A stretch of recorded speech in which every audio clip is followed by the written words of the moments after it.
बिहार विधानसभा चुनाव से पहले इंडिया गठबंधन के भीतर सीट बंटवारे की राजनीति ने जोर पकड़ लिया है। सीपीआई एमएल के महासचिव दीपांकर भट्टाचार्य ने विपक्षी गठबंधन को नसीहत देते हुए कहा कि आरजेडी को छोटे सहयोगियों के प्रति अधिक उदार रुख अपनाना चाहिए। उनका कहना है कि बिहार की रणनीति में नए दलों के प्रवेश की संभावना है। ऐसे में गठबंधन को विस्तारवादी सोच के लिए साथ चलना होगा। दीपांकर भट्टाचार्य ने पीटीआई भाषा से बातचीत में कहा कि उनकी पार्टी इस बार कम से कम 40 सीटों पर चुनाव लड़ने की उम्मीद कर रही है।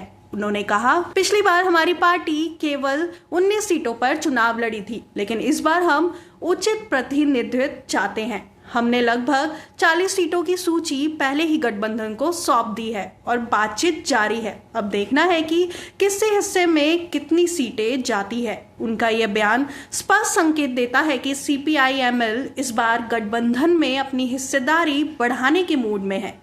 कांग्रेस की ज्यादा सीट मांगने की खबरों पर भट्टाचार्य ने सख्त टिप्पणी की। उन्होंने कहा, मैंने कुछ कांग्रेस नेताओं को 70 सीटों की मांग करते देखा है, लेकिन 2020 में कांग्रेस 70 सीटों पर चुनाव लड़ी थी और केवल 19 सीटें जीत पाई थी। 2015 में कांग्रेस ने 40 सीटों पर चुनाव लड़ा था और 27 सीटें जीती थी। उस समय स्ट्राइक रेट बहुत अच्छा था, लेकिन 2020 में कांग्रेस ने अपनी क्षमता से ज्यादा का बोझ उठा लिया। उन्होंने आगे कहा कि अगर कांग्रेस वाकई गठबंधन को मजबूत बनाना चाहती है तो उसे संतुलित दृष्टिकोण अपनाना होगा। दीपांकर भट्टाचार्य ने कहा कि गठबंधन में अब नए सहयोगियों की संभावना है। लोक जनशक्ति पार्टी और झारखंड मुक्ति मोर्चा जैसे दल भी गठबंधन में शामिल हो सकते हैं। ऐसे में आरजेडी और कांग्रेस जैसी बड़ी पार्टियों को अपनी सीटों की संख्या कम करनी होगी ताकि छोटे दलों की उचित जगह दी जा सके। उन्होंने कहा, पिछली बार भाकपा माले को कम सीटें मिली थी, इस बार हम बेहतर प्रतिनिधित्व की उम्मीद कर रहे हैं। अगर गठबंधन को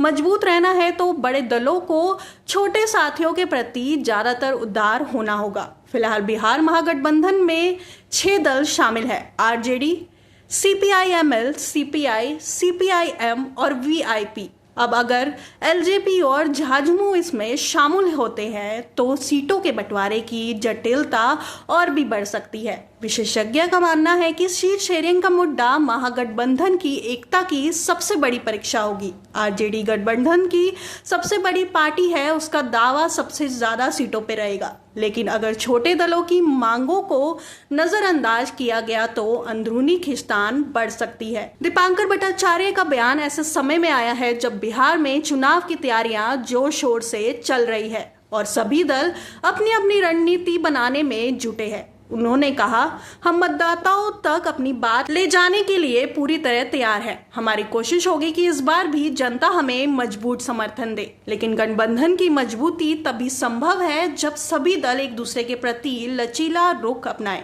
स्पष्ट है कि बिहार विधानसभा चुनाव 2025 से पहले महागठबंधन के भीतर सीट बंटवारे को लेकर बड़ा मोलभाव होगा। भाकपा माले की 40 सीटों की मांग और कांग्रेस की 70 सीटों की इच्छा ने सियासत को गरमा दिया है। आरजेडी के सामने चुनौती है कि वे सबको साथ रखते हुए संतुलन कैसे साधे। दीपांकर भट्टाचार्य के बयान से ने साफ कर दिया कि अगर आरजेडी और कांग्रेस ने उदारता नहीं दिखाई तो गठबंधन में तनाव बढ़ सकता है। अब देखना होगा कि सीटों का फॉर्मूला किस तरह तय होता है और महागठबंधन किस मजबूती के साथ चुनावी मैदान में उतरता है।